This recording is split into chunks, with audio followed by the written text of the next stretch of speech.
If you've never stood in a tower at 3 a.m., you don't know what the world sounds like when it's obeying. The runways hum like veins under skin, the approach lights beat out a private Morse code, and the sky becomes a black instrument you play without touching. I'm an air traffic controller. I hold metal in the air with words and math and the discipline to never let my voice forget it's a hand. My wife is Iris. She's a photographer whose colors make people ask if weather has feelings. We met at a weather symposium, don't laugh, when the airport lent me to a panel about fog. I talked about RVR minimums, and she talked about air you can taste. Afterward, she took a picture of my hands on the console and told me I looked like someone who keeps strangers alive and forgets to eat. I said I eat during ground stops. She said I'd make a terrible subject. We got married anyway. We live in a city where the airport sits so close to the water that incoming flights drag the bay's breath behind them. Our one bedroom is on a flight path. The window rattles like polite applause at night. It used to be a comfort. You can't fall apart, I'd think. Somewhere. Someone's landing. A year ago, we lost a pregnancy at 10 weeks. Doctors said the quiet word, common. And we nodded like people who don't want rare. Iris went soft and then sharp. I threw myself at schedules. My headset became a home I could afford. If you're looking for the first sign of the affair, it's a sound. Not what you think. Not a text vibration or a shower's whisper. It was the click of a lens cap behind a closed door at 2 in the morning, at the old Hilltop Observatory where Iris had a temporary residency. The building is a stone crown above our city, abandoned by astronomers and inherited by artists. She loved it because it made the sky practical. She started sleeping there some nights to catch dawn. Sometimes she caught dawn and sometimes she caught absence. The second sign was a smell ozone and damp wool, the smell of a storm chased on purpose. She came home with it in her hair like a place she'd been hiding under. We got hailed on, she said, thrilled and exhausted, as if she'd cheated death, not me. The third sign was a voice. I heard it once in the stairwell of the observatory when I went up with hot soup and news of a new moon. Male, mid-30s, an easy baritone trained by weather radio. Gust to 35 by 2, he said, and a band marching in like a parade with knives. Iris laughed, her middle laugh, the one between polite and bright. On the landing, I stayed still and told myself I was ridiculous. I went back down with the soup because I didn't want to interrupt art with proof of love. His name is Rowan. He's a meteorologist for the public station, the voice people trust when they have to choose between leaving for the shelter and staying for the dog. He and Iris met at the observatory. He taught her radar. She taught him how to make a cloud confess. When I finally saw them together, it wasn't theater. It was grocery store light on a Tuesday night, both of them in the cereal aisle reaching for the same box like a cliché trying to happen. I pretended to study the canned tomatoes until they moved like strangers. You'd think that would be the moment. It wasn't. The moment came 2 weeks later in the tower, during a fog bank thick enough to make the runway lights feel like buried treasure. I was working approach and holding a dozen aircraft in patterns that looked elegant on the scope and tired in the cabin. Iris texted a photo, a white wall of fog swallowing the observatory dome. "This stuff is alive," she wrote. "You can taste it." A minute later, a second text. "Staying up here. Don't wait." It wasn't the words. It was the punctuation, none of it, that made my throat tighten. I answered, "Copy." I use that at home when I can't afford an opinion. At 03:12, one of the inbound jets declared a medical emergency passenger unresponsive, probable cardiac. They were low on fuel after holding, and the captain's voice came in flat and clipped like grief trying to be professional. I carved a lane through the sky wide enough to land a house, cleared traffic off final like shooing a murder of birds without making them feel unwelcome, dropped runway lights to limiter, dialed up the rabbit. When the jet touched down heavy, good, the whole scope seemed to exhale. The pilot said, Thank you. Approach, like he'd put down something no one else could carry. I took off my headset and braced my hands on the console and waited to feel like a good man. Instead, I felt like a man whose wife was in a room with a storm and another man, and my own competence made me smaller for not mattering there. I drove to the observatory with the tower still in my ears. The city at 4 a.m. is a museum of things you can't afford anymore. The gates were open artists' forget locks, and the fog made the grass wet enough to apologize for. Inside, the long corridor smelled like film and dust. Iris's workspace, the old mirror grinding room, was lit soft and green by a safety light. I heard the lens cap click. When I opened the door, they were halfway decent. Iris's sweater was on, Rowan's shirt was around his elbows like he'd washed his hands and forgotten to dry them. No theater, no scrambling. The air felt used, not wrecked. They looked at me like they'd expected me eventually and were grateful I was not a gun. My mouth went dry with the ancient problem of what to do with my hands. "Hey," Rowan said, a man's idea of respectful. "Hey," I said. Iris tucked a strand of hair behind her ear and didn't cry, which made me immediately want to. "I asked you to go home," she said. "You told me not to wait," I said. Different verbs. Silence is a hard surface. You put things down on it and see if they break. "How long?" I asked, the way men ask when they wish the answer were a spill they could mop. "A while," Iris said. Since we lost it." She didn't say baby, and neither did I. We can name storms. We couldn't name that. Rowan took a breath like a man about to walk across a thin part of a frozen river. "This is on me," he said. "It isn't," I said, and meant it too much. "It's on both of us and on weather, and on an old building that makes people think secrets can be rinsed off by morning." Iris stepped closer. Her smell ozone, damp wool hit me like a place I'd loved and gotten lost in. "I didn't mean to make a second life," she said. "I meant to borrow one until mine started again." "You made a holding pattern," I said, "because metaphors betray you into accuracy. You kept circling the same air because the ground looked complicated." She flinched like I'd struck her with kindness. "Yes," she said, "and I'm tired of being brave in the wrong room. I should tell you I left like a gentleman. I didn't. I sat on the cold floor with my back to the old telescope mount and cried like my body was trying to get rid of salt. Rowan left quietly because he has the decency to recognize a kind of intimacy he can't share." Iris squatted in front of me and put her forehead to mine like we were both in a plane at night, listening for the runway we were promised. I wish the story decided itself then. It didn't. We did the thing people do when reality has the patience to let them. We tried. Iris moved back home. We hauled the observatory residency table into our living room so her camera would see our mess. Rowan vanished from the corridor of our days. We went to counseling and said true things clumsily. I learned that my habit of speaking in checklists felt like a man installing exits in every room. She learned that her habit of chasing weather felt like a person blaming the sky for their choices. We touched without choreography. We slept like children who don't trust bedtime but obey it anyway. It almost worked. For a while, we were the ergonomics of second chances. Then June arrived with a heat dome like a lid. The city cooked. The airport staggered. We ran ground stops like rosaries. An old DC-9 diverted in with smoke in the cabin, and a captain who sounded like somebody's tired dad.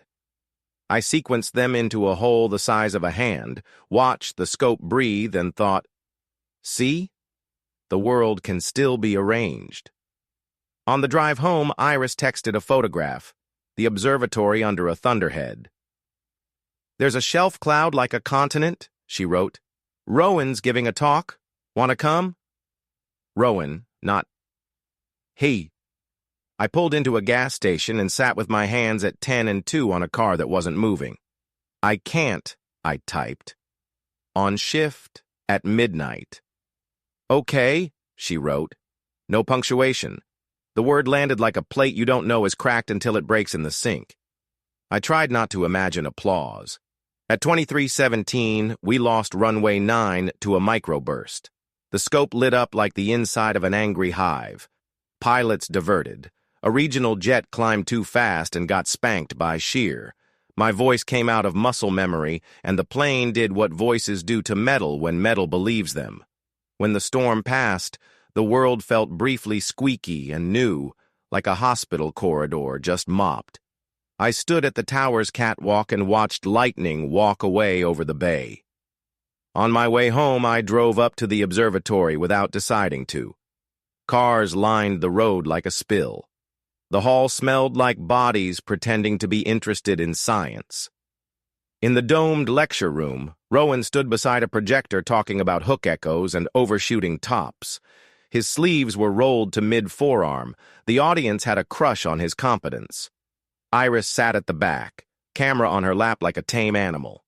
She saw me, and her face did something private and then brave. She put a hand on the chair beside her. Afterward, people asked Rowan about storms like he invented them. He answered like he loved honesty more than awe. As the room emptied, he looked at me and nodded once. Not hello. Something older. Thank you for letting me keep my face. Iris and I walked outside into air that had been rearranged by electricity. We're not good at easy, she said. We're good at landing in bad weather, I said. Not the same, she said, and smiled like she hoped it could be. We lasted another month. I started to believe in the slow, weird miracle of choosing again. Then came the night of the inbound red-eye when the pilot said, minimum fuel, and the scope turned into a decision. I threaded them through and felt like a person. When I got home at 5, the apartment was cold and Iris's pillow was unused. A note on the counter, storm. No punctuation. I went to the observatory. She wasn't there. Her camera bag was, and a sweater, and her notebook open to a page where she'd written, hold until, and then nothing. On the stairwell, a freestanding light stood where a man might stand if he were giving someone space to make a mistake. I found them at the causeway east of the city where the salt marsh meets the bay, the place Rowan uses for live shots when the wind needs to be televised. The road runs low there. At high tide, it disappears. Their car was parked facing the water. They were outside, silhouettes on a guardrail, not touching but not touching. You could feel the gravity between them like static. They looked like two people deciding not to drown. I didn't go down. I stood on the shoulder and watched the tide come in and thought about the way I tell pilots to expect further clearance. The bureaucratic phrase that means, we see you, keep going, we'll get you there. I thought about how cruel that can be when what you really need is permission to stop circling. I went home and slept for 2 hours and showed up at therapy like a man who respects paperwork. Iris came late, wet hair, eyes the shape of a weather map. I told the therapist the truth first to earn the right to say less later. Iris didn't deny. She said she'd kissed him and then said she hadn't.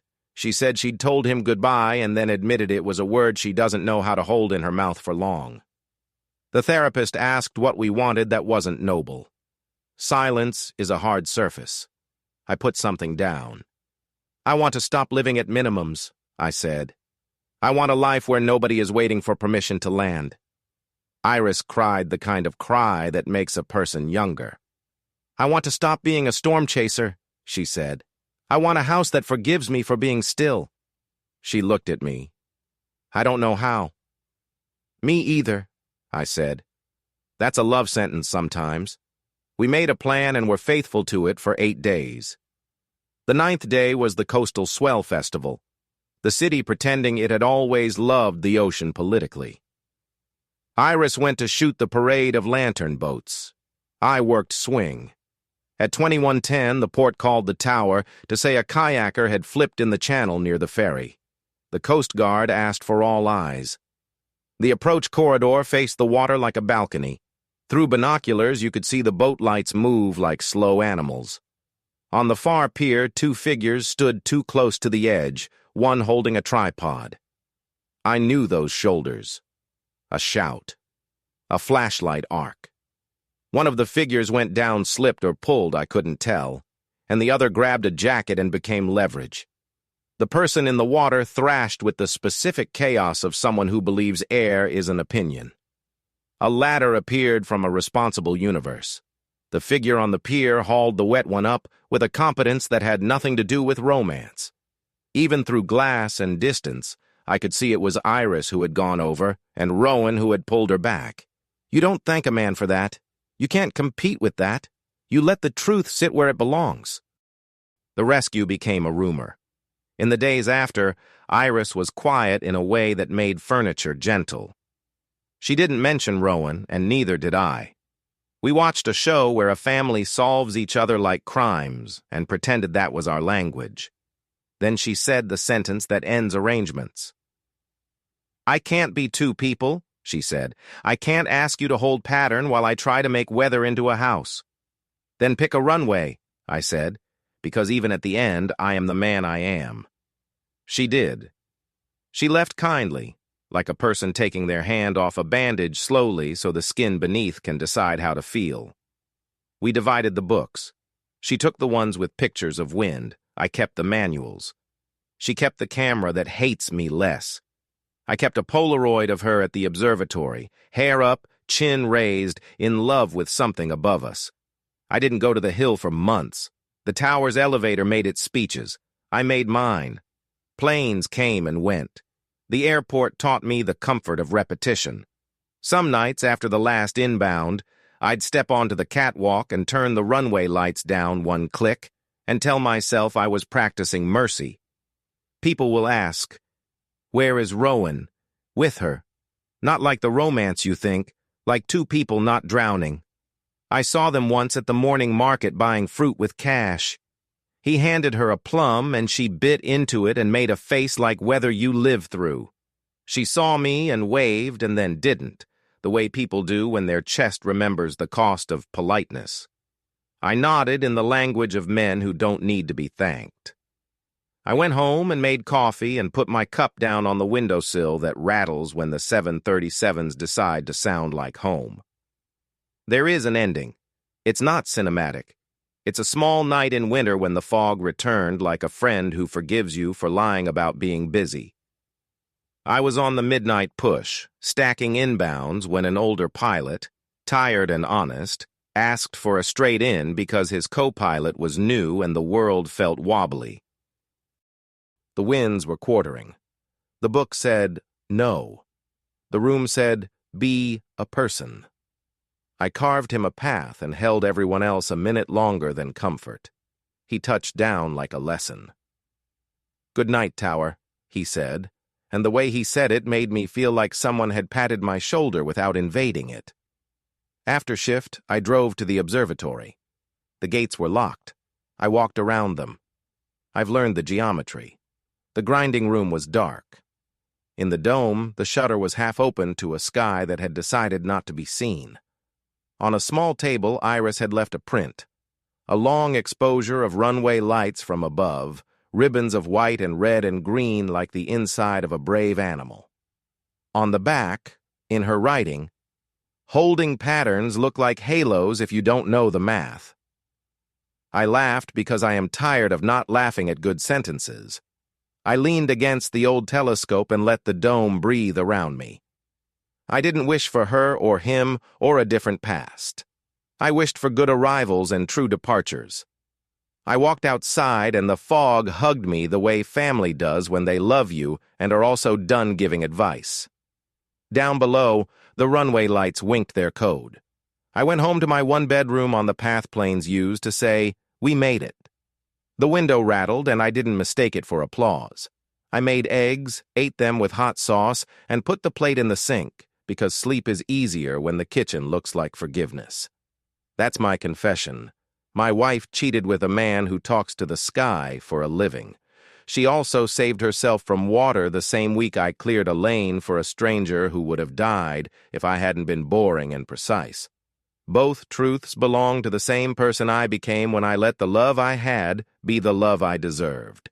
If you need a rule, don't make your partner your runway while you keep flying racetracks for weather you're pretending you didn't choose. If you're the one at the scope, don't confuse control with care. Sometimes the bravest thing you can say into a frequency is, cleared to land. Sometimes it's, proceed direct to alternate. Iris is not my alternate. I am not hers. We are both final for different fields. And on nights when the fog is honest and the window shakes, I keep the lights at medium intensity and tell metal where to put its feet. Then I go home, turn everything down one click, and sleep like a man who is finished circling. If you made it to the end of this story, thank you. It means a lot. New stories like this one are posted every single day, so make sure you subscribe to the channel and turn on the notification bell so you never miss one. And if this story touched you, please give it a like. It really helps more people find our content.